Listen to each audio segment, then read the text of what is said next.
Well, good morning, Joe Briner. Morning, Sabrina. Today is September 15th, 2017. This is my very good friend, Joe Briner. And Joe has been a godsend here. The power went out the other day, and we were trying to figure out why. The breakers kept tripping. And so Joe came out at a moment's notice. He's kind of like Batman. The phone goes off, and he comes out. And what did we discover, Joe? The original underground cable was damaged where it entered the house and shorted out. So kept tripping the circuit breaker. This is a very temporary patch to get power out to the barn for the painters. So can you just explain briefly what that old conduit, how that was put together? The old conduit looks to be about at least a number 6, which is good for 60 amps. That's a gauge, a size for the wiring. It's actually in good shape where it hasn't been exposed to physical damage. That's a piece of lead that was around the cable. That's it's pretty, right here. Pretty thick, huh? Right, and it seals the conductors from moisture. And then around the lead was more hemp cording soaked in probably a tar. Then around that is wrapped a metal armor, 2 layers. Wow. And that's all directly buried.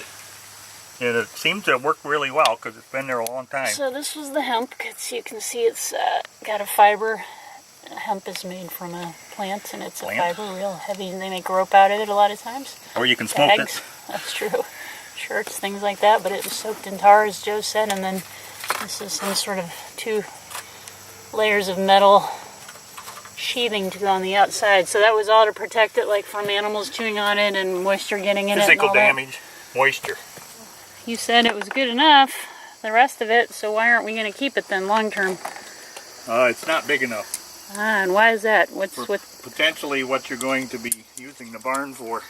Back when that was put in, it was basically maybe chicken brooders, which is a heater for chicks, and lighting. Here we are going down into the cavern. This is the house basement, so we were just on the outside. Now we're coming down into the inside, which is kind of like a dungeon down here. And ooh, there we go, we have a light. How do we get a light? There's no power. There's power to the box, but not power to the box, but not to the barn. Oh, okay, got it. Like I say, this is very temporary. Here's all the lovely, lovely wiring. It was just wonderfully put together here over the years.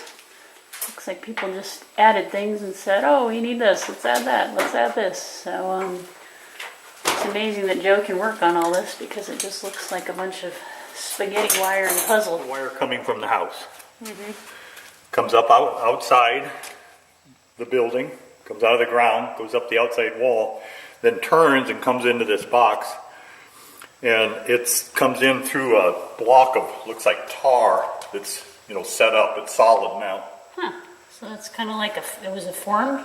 Yeah. Like it's an anchor. It holds the wire in place.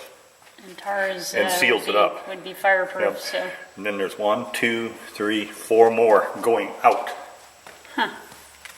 Crazy. See, it's mounted on that. So that's why I say this was original. And they had something mounted on that, which was a distribution of the electric to the other buildings. Okay, we're going to go check the barn now to see if there's power.